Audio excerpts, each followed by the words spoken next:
엔비디아가 GPU의 넘버원이죠. 견줄 수 있는 건 알파벳의 TPU죠. 그럼 걔네들이 우리한테 오더 주는 걸 믿어야 되잖아요.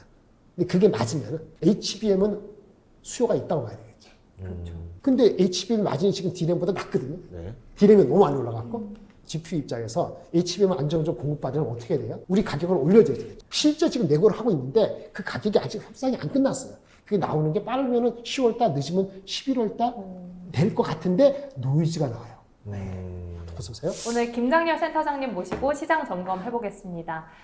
센터장님, 삼성전자, SK하이닉스 오늘 또 네네. 반등하는 모습이더라고요. 그렇죠. 어떤 뉴스가 있었을까요? 삼성 하이닉스 반등하는 거 일단 어저께 다시 돌아가야 되는데 오늘 나온 뉴스도 있고 어제 나온 뉴스도 있어요. 오늘부터 해볼까요? 오늘 뉴스는 전체적으로 일단 시타델이라는 그 헤지펀드가 인터뷰를 한 기사가 아마 전해진 것 같아요. 무슨 얘기냐?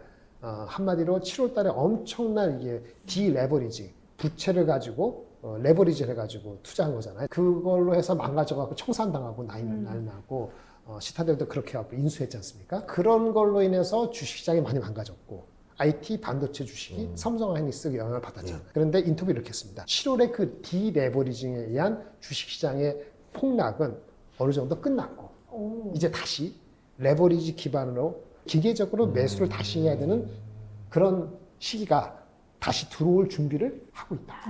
이런 코멘트를 했다고 합니다. 이건 좋은 거죠. 그렇죠. 이제 그러네요. 바닥이라고 보는 얘기죠. 바닥이라고 보는 거죠. 예. 단기적으로 예. 얼마나 올라갈지 모르지만 예. 이게 하나 있었고요. 두 번째는 삼전 하이닉스 직접적인 이슈인데 물론 이게 어느 한 매체만 얘기했기 때문에 컨펌된 건 아닙니다. 근데 일단은 그 싱가포르의 구프펀드가 큰 데가 두 군데가 있어요. GIC라는 큰 데가 있고요. 한 1조 달러 운영하는 데가 있고 네. 그거 반 정도 4천억, 5천억 달러 운영 자금 AUM이라는데 이게 이제 테마섹이라는 이름 들어보셨어요? 아, 예. 근데 테마섹이 삼전 하이닉스에 관심이 있다. 그런 식의 기사가 났어요. 근데 이 테마섹이나 GIC나 싱가포르 정부 돈이 들어간 거긴 하지만 GIC랑 다르게 테마섹은 실질적으로 운영해가지고 수익이 나잖아요. 거기에 따라 갖고 이 그 펀드의 운영 방식이 조금 좀 바뀝니다. 그래서 굉장히 적극적이에요. 그러니까 기업을 바텀업으로 하기도 하고 산업, AI, 바이오 어떤 큰 줄거리가 바뀌면은 그 산업을 깊게 연구한 다음에 장기적으로 투자하는 겁니다. 우리 GIC는 1조 달러를 했잖아요. 그러니까 모든 자산, 전 세계 모든 나라에 다 골고루 자산 배분의 형식이 좀 짙다면은 테마섹은 좀 더 인더스트리, 산업 이런 분석을 많이 해요. 그러니까 시간을 걸려서 들어오죠. 그러니까 보통은 주가가 확 내려갈 때도 들어오지만 약간 높을 때도 들어올 때도 있어요. 장기적인 그림을 보지 않으면 안 들어오죠. 그래서 얘네들이 마침 많이 빠졌기 때문에 노리고 펀더멘털이 무너지지 않았다 그러면 장기적인 관점에서 관심을 갖는 거 아닌가 이렇게 유추할 수 있거든요. 그러니까 테마섹의 이런 발언에 대한 뉴스하고 시타델은 아주 단기적인 헤지펀드니까 레버리지 이슈가 된 것이 마무리되는 건가라는 희망을 갖게끔 만드는 두 가지 뉴스가 나오다 보니까 전체적으로 좋았던 겁니다. 이게 오늘 주가의 네. 바탕이 됐고 또 하나는 어제부터 나온 얘기인데 예. 이건 하나는 우리 국내적인 이슈고 하나는 해외적인 뉴스예요. 국내적인 뉴스는 우리가 삼성하이닉스가 상대적으로 좀 억울하기도 하지만 막 압력을 받고 있는 게 돈을 그렇게 많이 번다며. 근데 왜 주주하는 왜 아무 얘기 없어? 원래 얘기했던 거는 잉여 현금으로 프리 캐시플로우의 50%를 리턴한다고 하지 않았어? 근데 그 충분치 않아. 특별 배당 정도 해야 되는 거 아니야? 이런 압력이 오는 겁니다. 삼성이 올해 영업이익만 380조 이렇게 나와요. 예. 그러면 프리 캐시플로우 하면 돈이요 실질적으로 200조를 할 수도 있어요. 예.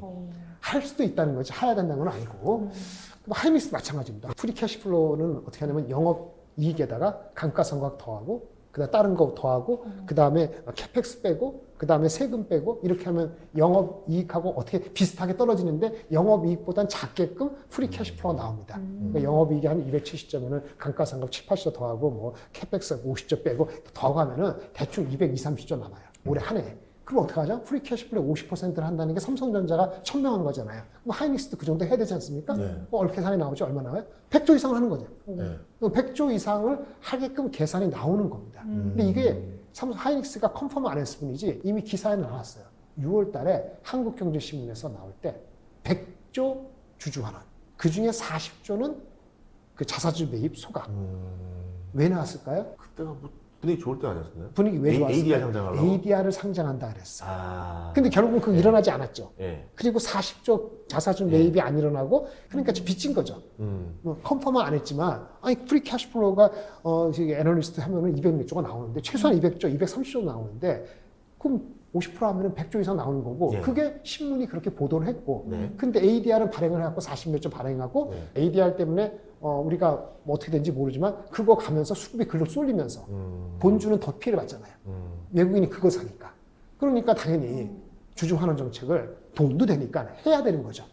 그러니까 아무 얘기 없으니까 아주 문제가 있는 거 아닙니까? 네. 그리고 하이닉스도요, 프리 캐시플로우의 50% 얘기를 했습니다. 2024년 11월 달에 3년 계획이 있었어요. 네. 5, 6, 7, 올해 내년까지죠. 그때 프리 캐시플로우의 50%를 계획을 얘기했었어요. 그렇기 때문에 다 맞아떨어지는 거기 때문에 네. 100조를 어떤 식으로 하든 간에 자사주를 포함해서 이렇게 해야 되는 겁니다. 안 하면 주가는 다시 곤두박질 칠 겁니다. 근데 어저께 네. 시장에서 루머가 삼성 하이닉스가 조만간 곧 뭐 일부는 뭐 오늘 뭐 이렇게 하는데 조만간 이제 그걸 발표할 것이다. 이런 얘기가 어저께 흘러나온 게 우리 자체적인 얘기가 돼서 어저께 주가가 많이 올라간 측면이 있어요. 그런데 그것만 가지고는 안 되죠. 뭐가 있었냐? 그 두 가지가 있는데 이거는 사람들 해석하기에 따라서 많이 다르게 해석할 수 있기 때문에 조금 조심스럽긴 한데요. 그래도 말씀을 드릴게요. 무슨 얘기가 나왔냐면은 첫 번째 엔비디아가 월가의 큰 손들하고 손을 잡았습니다. 데이터 센터 투자할 때 GPU만 들어가는 게 아니고 네트워크 들어가고 뭐 여러 다 들어가는데 얼마 전에 엔비디아도 스스로 뭐 전력 회사를 뭐 샀다고 얘기도 나오긴 합니다. 조그맣게 30억 달러를 했는데 오픈AI도 끌고 가야 되고 뭐 오픈AI 관련되는 오라클도 있고 다 약한 고리가 있잖아요. 그러니까 이 생태계를 끌고 가는 대장주로서 형님이 끌고 가야 되는데 자기가 다 투자할 수는 없지 않습니까? 그렇죠. 그러니까 결국 월가하고 딜을 맺은 거예요. 우리가 흔히 하는 뭐 KKR, 그다음에 블랙스톤, 블랙락, 또 골만삭스 뭐 하나 더 있는데 한 6가지 해가지고 뭐 5천억 달러라 그러는데 정확히 모르지만 투자를 하는데 니네들이 다 투자해. 내가 25% 미니멈 내가 문제가 생기면 보증해 줄게. 뭐 이런 식으로. 그러니까 뭐냐 이거를 서큘러 이제 이렇게 돌고 도는 순환 투자라고 비난을 받지만은 사실은 생태계를 끌고 가기 위해서 엔비디아가 등에 그 짊어지고 가겠다는 거잖아요. 저는 이거를 긍정적으로 보고 있거든요. 어차피 혼자서 할 수가 없어요. 혼자서 할 수가 없고 약한 고리가 문제지 아마존이나 마이크로소프트라든지 알파벳이라든지 메타까지는 사실은 문제가 안 돼요. 그리고 엔비디아가 이런 행동을 함으로 인해서 엔비디아가 리스크라고 막 또 불면서를 합니다. 흔히 얘기했을 때 부도 난다는 이상한 얘기도 있고 우리가 흔히 얘기할 때 부도 날다고 걱정되는 거는 우리도 대한민국이 문제됐을 때 항상 CDS 프리미엄이라고 그런 문제 했지 않습니까? 그러니까 CDS 프리미엄이 엔비디아가 오픈AI에 저번에 2,500억 불 금융 지원한다 하고 이번에 이것도 포함해서 이렇게 하면은 CDS 프리미엄 올라가는 거 맞아요. 맞아요. 맞는데 이게 위험한 정도냐 이거죠. 근데 위험한 거는 오라클만 위험해요. 오라클 위험하죠. 오라클이 210%까지 갔었거든요. 지난주에. 좀 내려왔어요. 195. 그 높죠. 미국의 빅테크들 평균이 5, 60이에요. 근데 엔비디아가 이거 이슈가 몇 번 되면서 82까지 올라갔어요. 근데 그건 리스크한 건 아닌데 어쨌든 시장을 끌고 가는 게 중요하기 때문에 혼자 한 게 아니고 월가를 끌어당겼다는 거예요. 월가 이해관계가 들어갔다는 거니까 당분간 이거를 망가뜨릴 수가 없죠. 그렇죠. 월가 돈이 들어왔으면. 그렇죠. 예. 그렇게 된 거고 하나 더 있습니다. 두 번째 뉴스는 어저께 나온 뉴스인데 블룸버그 통신에 의하면 SEC 걔네가 얘기하기로 원래 무슨 뭐가 우리 대출해주잖아요. 자동차 대출 뭐냐면 주택담보대출하면은 그걸 가지고 파생상품 그러니까 무슨 ABS라고 우리 인구 대표는 잘 알 것 같은데 자산을 유동화시키는 거죠. 그러니까 지금 자산인데 지금 당장에 돈이 안 되지만 미래에 이렇게 캐시플로우가 될 것 같으니까 이게 돈화 될 수 있어요라고 유동성이 있어요라고 하는 거를 채권을 만들어서 파는 게 ABS래요. 이게 모든 그 대출 상품에 다 있거든요. 네. 근데 보통 이런 발행하면은 금융기관 발행하잖아요. 채권을 나한테 팔아요. 근데 그게 약간 유동화가 됐는데 나중에 가다가 문제가 생길 수 있잖아요. 그러니까 발행한 얘네들, 채권 기관 얘네들도 너네들도 그 일정 부분을 이용을 안 하. 사게 돼 있어요. 그걸 이른바 위험을 같이 공유하는 걸 위험 보유 요건이라는 게 있습니다. 대부분의 ABS는 다 그게 있나 봐요. 정확한 건 모르지만 예를 들어서 자동차 대출, 주택담보대출 다 그런 게 이제 우리 꺾기식으로 같이 들어가는 겁니다. 근데 데이터 센터 앞으로 할 때 그거 없애겠대요. 금융기관한테 너한테 이거 네가 부담하고 이런 거 없으니까 뭐예요? 빨리 데이터 센터 지으라는 얘기입니다. 돈 그냥 빌려주겠다, 부담 없이 해주겠다. 그러니까 보증인 안 세워도 돼 이거잖아요. 보증이 안 세워도 되는 거죠. 예. 그리고 ABS는 마음대로 발행하는 겁니다. 그러니까 데이터 센터를 그럴싸하게 유동화시킬 수 있는 그 비어클만 만들어서 팔면은 엄청나게 한마디로 데이터 센터가 장기 임대료가 확실하다는 그 플로우만 만들면은 그 데이터 센터가 금융 상품으로 뒤바뀌어 갖고 많이 유통시킬 수 있는 거예요. 이거 비난이 있을 수 있다는 게 2008년도에 우리 금융위기였을 때 그 당시에 이거 모기지백, MBS, 모기지백 네. 시큐리티즈 그런 거는 이런 게 없었어요. 대출해주는 사람이 그 채권 발행하는 사람이 얼마나 떠안고 이런 게 네. 없었대요. 그래서 그래서 문제가 돼서 음. 그 이후에 이런 게 의무화 됐다고 하는데 의무 위험 보유 요건이라는 게 이게 계속 해오고 있었는데 10몇 년 동안 예. 데이터 센터가 되면서 이거를 의무 요건을 없애겠다는 겁니다. 사업성 검토하지 말고 그냥 밀어붙여라 이거잖아요. 뭐 다른 게 뭐가 네. 있는지 제가 정확히 네. 모르겠지만 기사적으로는 하여튼 데이터 센터의 장기 임대 계약으로 이른바 현금흐름이 안정적으로 보여서 채권화 시키면은 기관 투자가 판매가 아주 훨씬 쉬워진다. 수요되는 거니까 데이터 센터 가속이 되겠어요? 안 되겠어요? 가속 많아지겠네요 되겠네요. 예. 두 가지 거. 형님이 끌고 가고. 그렇죠. 데이터 센터를 투자하는데 그러한 요건들을 완화해주고. 그럼 일단 단기적으로 된 거 아닌가요? 왜냐하면 미국에서 올해 그 데이터 센터 프로젝트 취소된 게 조금 있었거든요. 있었죠. 근데 이제 이런 금융적인 이유들도 있었을 건데 있었을 거고. 이런 리스크를 해제해주면은 취소된 게 다시 살아나거나 네. 늘어나게 되는 네. 거잖아요. 그러면 결국은 이제 돈의 이슈가 아니게 되면은 그 무슨 이슈가 되는 거죠? 전력, 용수, 네. 부지, 이해관계, 집단. 근데 이거는 아주 새로운 건 아니지 않습니까? 네. 그리고 이런 새롭지 않은 이슈들이 주가를 억누르는 측면도 있으니까 거기서 이런 거라도 풀어주면은 나중에 버블이 어떻게 될지 꼭 버블이라고 할 수도 없는 네. 거죠. 그건 말씀을 드릴 텐데 이 두 가지 뉴스, ABS, 그러니까 데이터 센터 유동화 채권의 발행에 있어서 채권단이 의무적으로 보유해야 하는 요건을 없앤다. 그다음에 엔비디아 대장주가 그 월가하고 손을 잡아서 금융적인 문제를 해결하는 걸 나섰다. 이 네. 두 가지 건이 어제 키였습니다. 그리고 그리고 삼성하이닉스에 아까 주주환원에 대한 임박했다는 설이 됐고 오늘 아침에 디레버리징은 끝났습니다. 뭐 이런 얘기하고 뭐 한국에 관심 있습니다. 이 싱가포르의 국부펀드의 코멘트까지 되니까 주가가 어저께 오늘 안 오를 수가 없는 거죠. 근데 안 그래도 이런 캐펙스를 너무 무한히 늘린다는 거에 대한 걱정이 되게 많았는데 그렇죠. 보증 요건을 없애버린다. 네. 근데 네. 이렇게까지 해주면 이런 걱정은 더 커지는 거 아닌가요? 그럼 우리가? 그러니까 제가 비난이 있을 수 있다고 했잖아요. 그럼 비난은 뭐냐?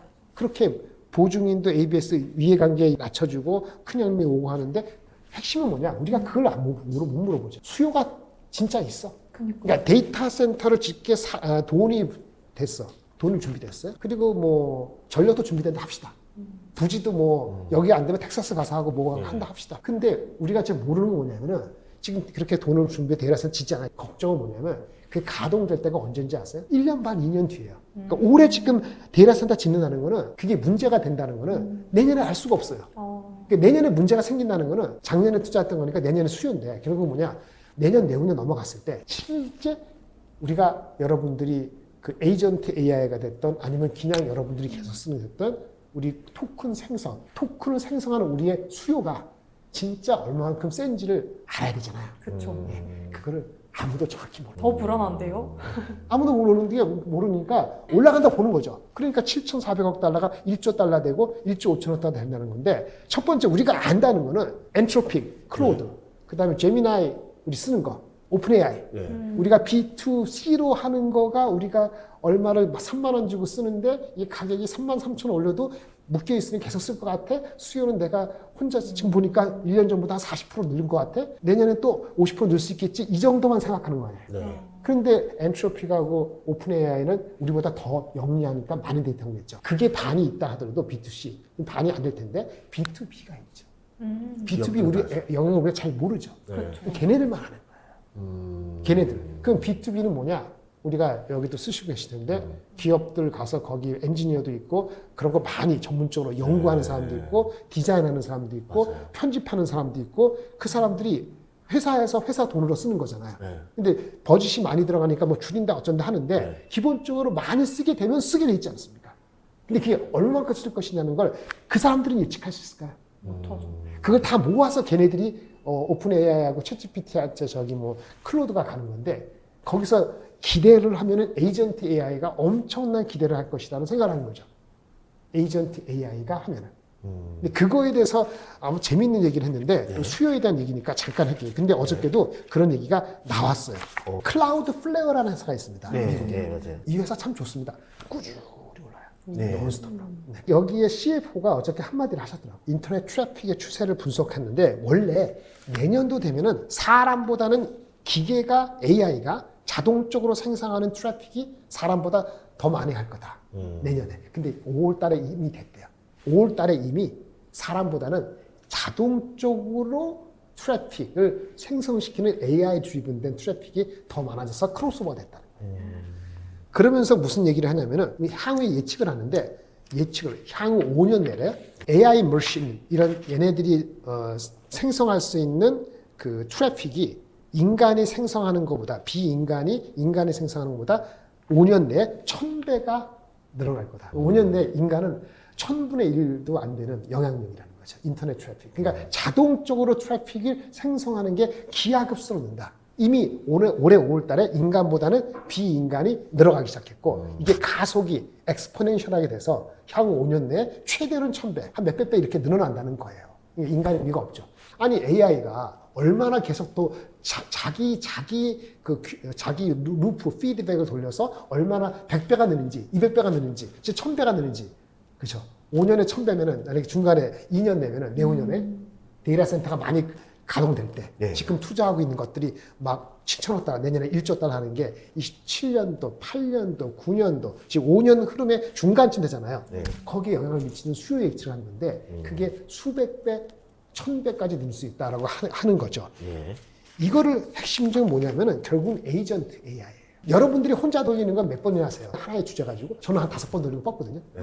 근데 보통 뭐 코딩을 한다든지 뭐 하나면 더 많이 돌리겠죠. 많이 하죠. 근데 에이전트한테 돌리면 어떡할까요?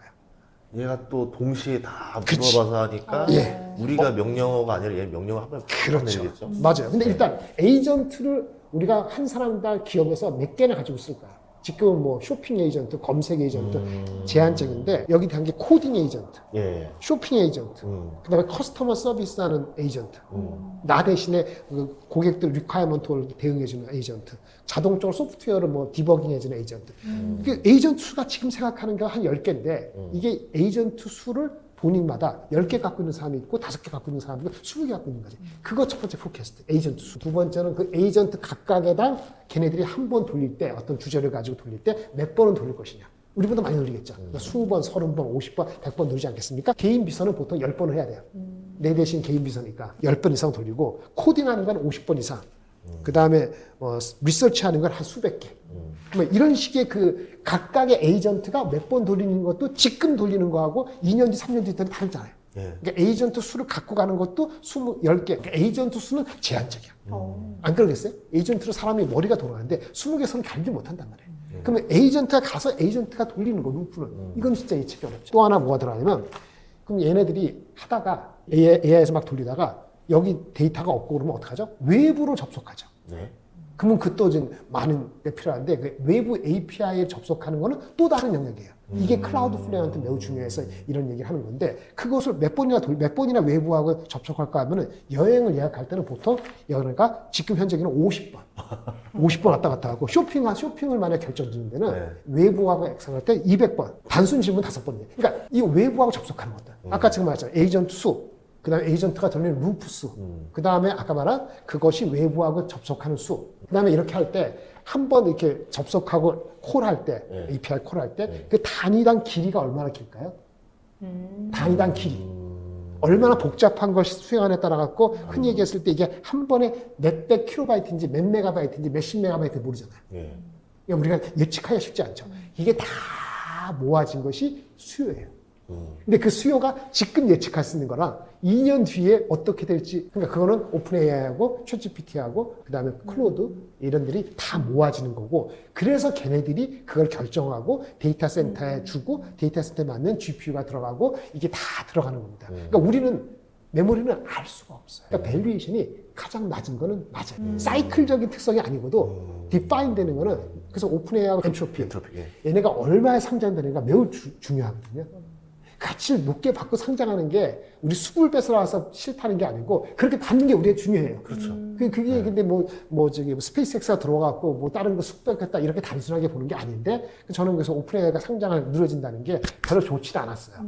왜? 아까 제대로 상장받고 어떻게 가치가 되는가를 봐야지 우리가 알 수 있고 또 하나는 상장이 되면 오픈AI나 엔트로피 상장되면은 아까 우리가 말씀드린 이런 예측을 하는 것 방법론적이나 아니면 그런 업데이트나 이런 것이 IR을 통해서 검증이 되고 드러나게 돼 있어요. 그럼 시장에 많은 사람들이 지금 제가 말씀드린 부정확하거나 그것들이 점점 예측이 좁혀집니다. 지금은 그 예측이 어떻게 될지 모른다는 거잖아요. 그렇죠. 근데 엔트로피는 상장한대요? 그만 맞죠? 오픈에 상장하면 반쯤 쪼개진 거죠. 이래저래 해서 그런 불확실성이 수요에 대한 불확실성이 시간이 가면 갈수록 좁혀지긴 할 텐데 지금 26년도 8월 중반 현재 그 예측은 사실은 소수만이 그나마 아는데 그것도 왜곡되거나 일부 다 알려지지가 않기 때문에 정확히 수요를 모른다. 그러니까 우리는 맨날 데이터 센터가 7천억 달러냐, 1조 달러냐, 그걸 하기 위해서 얘네들이 무슨 말을 하느냐라고 보는데 정작 그걸 지었을 때 수요가 어떻게 되는지는 얘기를 아무도 안 하고 있단 말이에요. 그리고 나서 그러면 거기에 맞는 반도체가 하는데 창신 메모리가 마켓시가 8%짜리가 들어온다는데 바로 2년 뒤에 18%가 될 것 같고 18% 되는 순간에 삼성하고 하이닉스 마이크로 다 마켓시가 뺏길 것 같고 이런 부안해동에 휩쓸린 거죠. 정작 맨 위를 모르니까. 주가가 빠지면 모든 게 그렇게 언서트가 생기는 거예요. 그래서 아까 클라우드 얘기한 것처럼 아까 계산한 거 있잖아요. 4가지 요소. 에이전트 수, 그 다음에 에이전트당 돌아가는 거, 그 다음에 외부 거, 그 다음에 데이터량, 이 4가지 걸 곱하면은 1000배, 10,000배도 나오고 100배밖에 안 나올 수도 있어요. 왜냐, 이게 무작정 올라가지 않고 많이 이렇게 하게 되면은 다 비용이거든요. 그렇죠. 그러면 항상 거기 효율화가 들어가요. 그렇죠. AI가 똑똑해지면은 그것도 좀 줄게 돼 있어요. 그 예측도 지금은 예측하기 어려워요. 그러니까 10,000배, 5,000배가 나올 수도 있지만 그거를 200배, 500배로 줄여지는 효과가 나올 수도 있단 말입니다. 네. 그러니 데이터 센터 지어놨는데 지금 예측이 아니고 2년 뒤에 그게 바뀌면 문제가 될 수도 있지. 근데 어떻게 될까 해서 1년, 2년짜리가 아니고 5년, 10년을 끌고 가겠다는 게 미국 정부의 방향이잖아요. 그게 이제 규제 푸는 거라든지 대장주를 갖고 끌고 가는 거니까 그러면 우리는 그거를 100% 믿는다보다는 어느 정도 믿고 가는 수밖에 없는 거죠. 근데 아까 말한 것처럼 우리가 맨 밑단에 있다 보니까 그리고 반도체가 워낙 부침이 심했던 과거 30년 역사가 있다 보니까 가격이 조금만 내려갈 것 같으면 바로 한 30% 가격이 내려가는 걸 기정사실화해서 주가가 빠진 거예요. 그러니까 지금 PER이 내년도 삼성전자 하이닉스가 40% 정도 올라간다고 본 그것을 안 믿는 이유가 반도체 가격이 한 번 빠지면 1, 2%, 5% 빠지는 경우가 한 번도 없었거든요. 그냥 빠지면 그냥 30%, 40% 빠진 역사가 있는 것까지 겹치고 하다 보니 윗단이 흔들리면은 밑에 단은 더 흔들리는 거고 2배 레버리지나 레버리지 효과가 거꾸로 되면은 완전히 그냥 반대로 가는 거예요. 그래서 그것을 반대로 가는 걸 줄이려면은 레버리지 하는 거를 규제를 해갖고 좀 침착하게 만들고 그래도 변동성 없어지지 않습니다. 네. 수요가 해결되거나 수요가 예측이 좁혀질 때까지 그때까지 제가 봤을 때는 한 1년? 1년은 아직도 수요에 대한 예측이 좁혀져야 돼요. 공급에 대한 예측은 1년 반? 공급에 대한 예측은 내년 반, 내년 말쯤. 왜냐하면은 내년은 쉽지 않고 내년 말쯤 되면은 아까 뭐 중국의 업체들이 들어와서 시간을 갖춰서 한번 붙어볼까 말까. 근데 만약에 상황이 조금 변하면 걔네들이 우리보다는 조금 더 민감하게 반응할 수 있는데 시차적으로는 내년 말 이전에 그렇게 되긴 쉽지 않다 보니까 공급은 내년 말. 수요적인 측면에서는 작년에 열심히 데이터 센터 지었던 것이 내년 중반에 많이 된단 말이에요. 27년 중반에. 그래서 27년 중반에 그거를 체크할 수 있겠죠. 그때까지는 그런 불확실성은 완전히 잠재우지 않는다. 한데 주가는 이미 그 불확실성의 마이너스 사이드를 이미 베어리시한 거를 거의 제가 봤을 때는 한 90% 반영했다라고 보는 게 제 판단입니다. 그래서 아까 처음에 말씀드렸던 대로 그 싱가포르 그 국부펀 들어야 되나요? 거기 이제 들어오는 이유도 어느 정도 선반영에서 조정이 좀 들어온 것 같다. 그러니까 바닥론이 나올 수밖에 없었던 이유가 이런 이유였다. 맞습니다. 타이밍이 그렇게 잘 맞아떨어졌다라고 볼 수 있겠습니다. 그러면 지금 자리에 들어가도 무리 없을 거라고 보시나요? 장기적으로 보면 그러네요. 아까 테마섹, 그 테마섹도 그랬고 아까 시타델도 예. 자기네가 뭐 청산할 거 받아갖고 언제 예. 팔아도 상관없지만 높은 가격에 팔고 싶잖아요. 그런 것도 이해해서 아까 말한 것처럼 삼성전자 하이닉스가 이 말씀드릴게요. 올해 삼성전자가 이 380조, 하이닉스가 250조 정도가 영업이익 컨센서스. 네. 근데 시장의 예측은 여기서 40% 정도 증가된 하이닉스 한 370, 380조, 삼성전자 한 550조 정도가 내년 컨센서스예요. 엄청난 거죠. 네. 만약 그 실적이 맞다 그러면 밸류에이션이 어떻게 되냐면은 오늘 주가 올라서 보는데 하이닉스 같은 경우에 그걸 믿으면은 3.5배, 삼성전자 오늘 26만원 됐나요? 3.7배? 그러니까 둘 다 여전히 오늘 어저께 오늘 좀 올랐는데 그래도 3배 후반, 3점 몇 배 후반이에요. 실적을 믿으면. 근데 안 믿는다는 거잖아요. 그쵸? 근데 뭐냐, 과거에 반도체 사이클이 이렇게 있을 때, 메모리가 있을 때, 예. 크게 봤을 때, 4배에서 10배 정도에서 왔다 갔다 합니다. 근데 조금 좁히면 말이죠. 삼성 하이닉스는 마이크론보다는 상당히 뒤쳐져서 30%에서 50% 할인이 돼가지고, 우리는 4배에서 6배에서 벗어나지 못했어요. 메모리가 사이클이 1, 2년 벌다가 2, 3년 꼬꾸라지고, 이런 패턴이 될 때 과거 패턴에는 4배에서 6배 정도에서 머물렀어요. 근데 지금 얼마라고 그랬어요? 제가 지금 3.7. 오늘 올라서 3.7배. 네. 그러니까 어떻게 돼요? 과거 사이클 정도도 안 믿는 거잖아요. 그러면 이게 만약에 정당화되려면 지금 40% 이익 얼마? 삼성전자 500 몇십조, 하이닉스 370조가 아니고 네. 올해 이익 대비 아까 260조, 380조인 거 이것이 내년에 성장을 안 하면 어떻게 될까요? 아니면 혹시 마이너스 성장하면 어떻게 될까요? 이 생각을 해볼 수 있죠. 주가가 빠졌으니까. 왜 3.4배, 3.7배가 아니라고 거꾸로 한번 우겨보자고요. 네. 그럼 이익이 줄어들면은 올라갈 거 아닙니까? 그렇죠. 그래서 이익이 준다고 예측한 사람이 한두 명이 있어요. 미국도 있고 한국도 있고. 그분들의 예측을 기준으로 그렇게 빠지면은 7배가 됩니다. 이익이 결국 뭐냐? 내년에 이익이 30%, 40% 이렇게 빠질 수 있냐는 거예요. 30%, 40% 빠진다는 얘기는 물량 빼놓고 단가가 한 2분기부터 보통 2분기가 정점으로 보거든요. CT도 얼마 전에 2분기가 어저께 고점이라고 얘기했어요. 그건 다른 얘기 해드릴게요.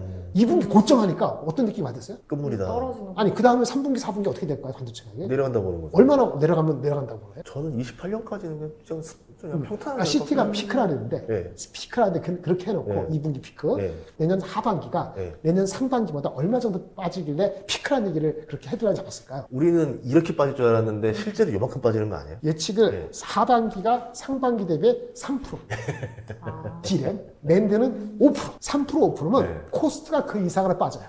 그리고 물량이 늘어나니까 영업이익이 안 빠지는 거예요. 헤드라인은 CT가 드디어 고점을 얘기했다.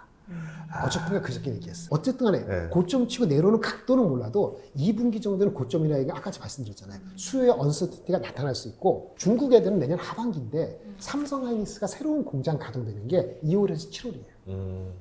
가동된다 그랬지 그게 엄청 쏟아지는 건 다른 거예요. 그쵸, 근데 사람들이 예민하니까 네. 하이닉스가 용인 공장 첫 번째가 가동돼서 오픈되는 게 내년 2월이에요. 네. 아주 적습니다. 실제 물량 나오는 건 내년 7월이에요. 근데 오픈이 2월이에요. 네. 삼성전자가 P5, 평택5의 첫 번째인가 그 공장이 앞당겨서 가동이 오픈되는 게 네. 내년도 7월이에요. 2월에 7월이니까 2분기가 정점들이 지금이 아니도 올라오겠죠. 네. 근데 피크라고 얘기한 CT가 이제 그 다음 내려간 게 3%, 5%잖아요. 네. 제가 나온 보수적인 가격도 반도체 가격이 3분기, 4분기, 분기별로 3%, 5% 하더라도요. 올해보다 이익이 그렇게 빠지지 않습니다. 한 5에서 10%밖에 안 빠지는데 아까 그 친구들 이렇게 하면 거의 안 빠진다는 거예요. 그러네요. 예, 그리고 아까 그 사람들 과거 논리대로 하면은 반도체 가격이 내년에 1분기 2%, 3%, 2분기 한 10%, 3분기 30%, 40% 이런 식으로 빠지는 거예요. 그렇게 빠지려는 계산을 하려면은 아까 수요가 아까 말한 거 네. 수요가 붕괴가 아니고 공급사의 삼성하이닉스가 늘어나는 거하고 중국이 들어오는 거하고 그렇게 빠질 수는 없다고 보는 거거든요. 그렇게 빠질 수 있으면 LTA를 지금 왜 맺습니까? 커스터머들이 LTA를 왜 맺어서 가격을 동결시켜요? 지금 가격에 맞추자. 왜 지금 가격이 높은데 가격이 내려갈 것 같은데 다 그런 거 아닌데 전략적 커스터머, 빅테크들 중심으로 한다는 거 있잖아요. 그 지금 보세요. 마이크론은 6월 말에 이런 얘기했어. 우리가 전략적 커스터머 16군데하고 얘기를 했다 그랬어요. 얘기를 했는데 롱텀을 했자. 3년 원짜리 했는데 그 비중이 아직은 20%밖에 안 돼. D램은 20%, 5명 중에 자기 전체 매출의 20%, 랜드는 33%. 이렇게 두 체제를 얘기했어요. 20%, 33%는 맺었어요. 근데 그거는요, 2분기 가격, 높은 가격 있잖아요. 그걸 픽스 시켰어요. 그래서 나빴어요. 왜? 픽스 시켰다니까 반도체가 더 오를 수 있는데 더 비싸게 못 판다. 못 파는 거잖아요. 네. 20%만 했어요. 그 나머지 80% 이제 하잖아. 20% 하고 나머지 80% 하잖아요. 목표가 50%래. 그러니까 반은 그렇게 채우겠다 그랬어요. 20%를 지금 가격 맡겼어. 그럼 나머지 30%는 앞으로 얹을 거 아닙니까? 앞으로 가격이 올라가면 그거는 그 가격대, 가격이 올라가서 형성되는 가격이면 높은 가격이 형성되는 거예요. 그럼 나머지 50%는 어떻게 되죠? 나중에 최종적으로 남는 거는 그 스팟 가격이에요. 스팟 가격. 그러니까 다 맞는 얘기야. 스팟 가격이 내년 1년 뒤에 가격이 한 50% 빠지면은 그런 게 없다고 얘기하지만 스팟 가격이 30% 빠진다면은 스팟 가격에 노출된 건 50%가 있는 거예요. 15% 빠지는 거지. 예. 근데 고정거래 가격 그때 매번 매질 때 50% 매져놓으면은 그 전에 매져놓은 거 갖고 가는 거란 말이야, 3년치. 그렇죠. 그러니까 가격이 1년에 30% 50% 빠지기가 굉장히 어려운 구조를 만들어 놓은 거란 말이야. 근데 이게 복잡하죠. 맞아요. 근데 그게 알려지고 나면 괜찮아. 예. 근데 지금 알려지지가 않았잖아요. 그러니까 마이크론이 얘기한 20%는 됐어요. 근데 지금 가격 높은 거를 됐어요. 33% 낸드는 됐어요. 작으니까. 됐어요? 앞으로 50%까지 하니까 더 여유가 있어요? 더 올라가면 올라가는 거예요? 그러니까 질문하지. 내려가면 어떻게 돼요? 내려가는 거? 정확히 얘기 안 했지만 프로텍션 가격이 있는 것인가? 그건 정확히 얘기 안 했어. 그러니까 마이크론은 내려가면은 아마 내려가는 거에 맞추는 가격을 해줄 것처럼 얘기를 한 게 마이크론이에요. 근데 지금 가격의 롱텀은 맞은 거예요. 그러니까 가격이 위아래 다 열려 있다는 거예요. 근데 한 1년 지나고 스트래티지 어카운트가 잡히면은 걔네들이 쉽게 움직이진 않겠죠. 근데 움직일 수 있죠. 만약에 경제가 침체가 되고 난리가 나면은 그래서 어쩔 수 없이 시장에서 아무도 안 사고 PC도 안 사고 데이터센터 안 사면은 1년 뒤에 2년 뒤에 갑자기 현물 가격에서 50% 싸게 살 수 있으면 고정거래 가격 매진 가격도 타기 못한다는 법은 없죠. 근데 법은 없는데 그렇게 했다가 다음에 사이클 돌아올 때 그렇게 하니까 쉽지는 않겠죠. 신뢰를 잃어버리는 그렇죠. 그리고 지금 일부는 그렇게 될 것 같으니까 마이크를 뭐냐 하면 너 있잖아 LTA 맺는데 네가 10억 달러 가져가지? 산다 그랬지? 2억 달러 선수금 내. 그런 것도 있다고 했는데 이런 게 다 회사마다 조금 다른데 마이크론은 한 20, 30%를 지금 했고 앞으로 계속 하는데 이렇게 된다는 얘기예요. 그러니까 위아래가 다 열려 있는 거예요. 결국은 뭐냐? 근본적으로 수요 공급이 얘기를 해야 되는 거야. 수요 예측을 안 하면 아무 소용이 없는 거죠. 근데 삼성하이닉스는 그나마 마이크론만큼 얘기도 안 했어. 삼성은 목표가 60, 70% LT를 한다 그랬어. 근데 지금 얼마 했어요? 얘기 안 했고. 가격을 위에 상단을 어떻게 고정했어요? 얘기 안 했고. 근데 밑에 가격이 내려가면 마이너스 시장이 만약에 1년 뒤에 마이너스 30이 됐을 때 무조건 마이너스 12 이상으로 안 판다. 예를 들어서 그런 게 플로우 프라이싱이잖아요. 플로우 프라이싱이 있는 것처럼 얘기는 하는데 정확히 어떤 게 얼마만큼 플로우 프라이싱인지 현재 지금 비중이 스트래티지 어카운트 LTA가 20%인지 마이크론처럼. 근데 유추는 할 수 있지만 얘기를 안 하잖아요. 60, 70% 한다. 60, 70%는 올해 내야겠다는 것인지 내년 상반기에 내야겠다는 것인지. 하이닉스는 그것도 얘기 안 했죠. 몇 퍼센트 목표인지 지금 몇 퍼센트인지. 하지만은 10개 기관하고 얘기하고 있다. 삼성은 5개는 됐다. 10개인데 5개는 됐다. 근데 5개가 된 게 비중이 얼마냐. 그러니까 20% 추정을 하는데 밑에 플로우 프라이싱을 했느냐? 아니면 위에 프라이스는 마이크론처럼 지금 가격을 픽스한 거야? 아니면 여전히 갔을 때 올릴 수 있는 거야? 올리는 것도 한계가 있는 거야? 이런 구조가 회사마다 다르다고 얘기했는데 정확히 나와 있지가 않단 말입니다. 그러니까 사람들이 경험을 안 하다 보니까 가격 구조 가지고 뭐 위에를 놓쳤네 아니면 프로텍션 하는데 그럼 깨고 도망가면 어떡해 이런 소리를 하는 거죠. 주가가 빠지니까. 근데 이 모든 걸 해결은 뭐냐면 내년도에 수요 공급 측면에서 뭐가 많이 늘어나냐 그거부터 질문했는데 그걸 질문 안 하는 거야. 아까 말했잖아요. 공급은 삼성하이닉스가 2월, 7월 달에 새로운 공장을 가동한다 하더라도 그거가 실제 임팩트를 미치는 내년 하반기 내후년이고 중국이 나온다는 창신 메모리하고 YMTC 양지 메모리가 있는데 양지 메모리 낸드는 조금 디램보다는 조금 수월하다고 해서 낸드가 빠지면 조금 더 먼저 빠질 수도 하지만은 디램 쪽에 창신 메모리 7월 중순에 상장된 거 네. 이거는 완전히 타이밍이 그지 같았다. 우리 입장에서는. 창신 메모리가 만들든 삼성전자 하이닉스가 새로운 공장을 만들든 간에 HBM 수요가 한마디로 수요 예측할 때 아까 뭐 루프 돌리고 하는 거 계속 예상이 어려우니까 엔비디아하고 구글을 믿어봅시다. 엔비디아가 GPU의 넘버원이죠. 견줄 수 있는 건 알파벳의 TPU죠. 그럼 걔네들이 우리한테 오더 주는 걸 믿어야 되잖아요. 근데 그게 맞으면 HBM은 수요가 있다고 봐야 되겠죠. 그렇죠. 우리 이제 KB 캐시라에서 루프를 돌릴 때, 뭐 추론할 때, 좀 전에 얘기했던 거 기억하고, 이게 과연 얼마나 많이 기억해야 되고, 모르는 거니까, 이 KB 캐시로 한 일반 디램, 레거시 디램 가격이 뭐 100% 오르고, 50% 오르고, 또 20% 오르고 이렇게 되는 건데, 아주 이례적인 오르는 건데, 너무 많이 올랐으니까 거품이 깨질 수 있다, 걱정을 한다 이거죠. 근데 HBM은 다르죠. HBM은 그 라지 랭귀지 모델에 대한 모델이 업그레이드 되면은 계속 GPU하고 TPU하고 짝짝꿍 이르기 때문에 그 수요는 어느 정도 신뢰도가 있다고 믿어야 된다. 그러면 GPU가 신뢰도가 있으니까 HBM 수가 있다 그러면은 보세요. HBM 만들어줘야 되겠죠. 근데 HBM 마진이 지금 D램보다 낮거든요. D램이 너무 많이 올라갔고 그러면 얘네들 입장에서 GPU 입장에서 HBM을 안정적으로 공급받으면 어떻게 돼요? 우리 가격을 올려줘야 되겠죠. 네. 근데 올려주더라도 HBM 못 만들 수도 있죠. 네. 그러니까 올려주는 건 머스트야. HBM 가격이 지금 가격보다 올라가지 않으면 반도체 업체 입장에서 그거를 힘들게 만들어줄 이유가 없어요. 코스트가 더 드니까. 그러니까 가격이 올라간다. 그럼 가격이 올라간다 하면은 그럼 HBM 만들잖아요. 예를 들어서 일반 DRAM이 90개고 HBM이 10개야. 90개, 10개, 10개. 아무것도 아닌 거잖아요. 근데 10개를, HBM 10개를 20개로 넣는다 합시다. 만약에. 그럼 10개가 넣는 거잖아요. 네. 그럼 이게 이쪽에서 30개가 빠져. 네. 그러니까 우리 이른바 HBM 생산 때문에 일반 DRAM의 효과가 망가지는 게 3개 정도가 1대3의 비율로 빠진다는 거예요. 근데 이게 HBM4 말고 HBM4E로 가면은 1대3이 아니고 1대4란 얘기도 있고 1대4.5란 얘기도 있어요. 해봐야 알아.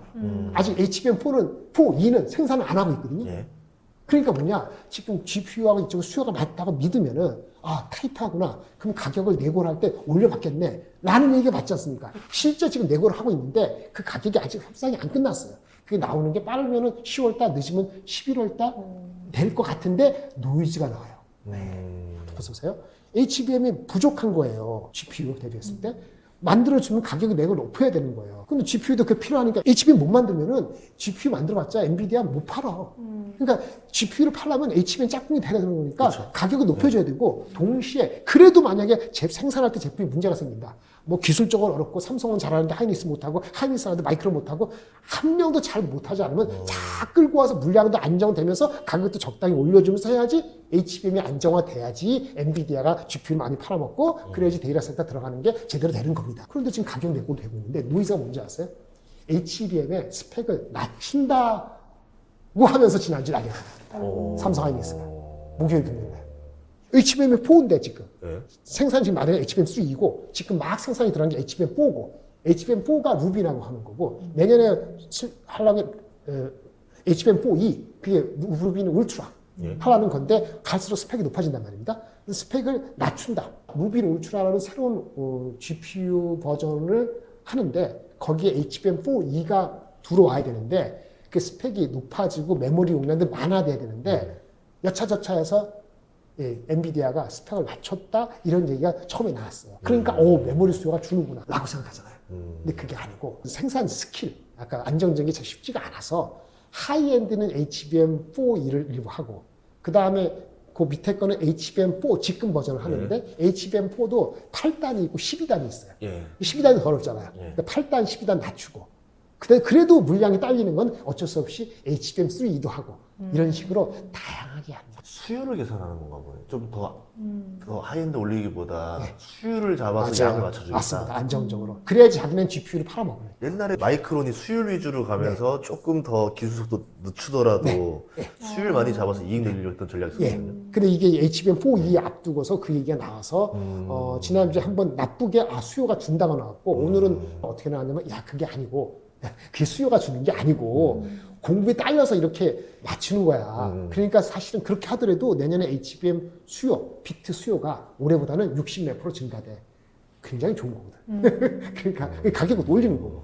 근데 지난주에 그러면서 스펙을 낮추면서 스펙을 낮췄잖아요. 스펙을 낮춘 이유가 어떤 의원이냐. 하이닉스가 못하니까 스펙을 맞춰준 거다. 그래서 하이닉스한테는 가격을 싸게 받았다. 한 40% 디스카운트 한 거. 그게 루머인 거죠? 지난주 목요일 금요일. 네. 그러니까 지금 지나갔으니까 루머로 얘기하는 건데 무슨 루머가 있었다고만 얘기하는 거죠. HBM 디스펙. 사실은 그래서 스펙이 디스펙이 되니까 그것이 하이닉스 맞춰주면서 가격을 낮춘 거다라고 나왔는데 오늘도 아직 확인된 건 아니지만 오늘 다른 리포트나 아니면 이제 기사가 나오는 가격적인 측면에서는 뭐 영어 민감하니까 가격을 정확히 얼마나 얘기 안 할 텐데 하이닉스가 엔비디아가 우선이겠죠. 물량을 많이 주는 거니까. AMD도 있고 브로드컴이 있는데 거기 작겠죠. 그러니까 당연히 거꾸로 얘기해볼게요. AMD나 브로드컴 높게 받았겠죠. 엔비디아는 그보다 싸게 받았겠죠. 네.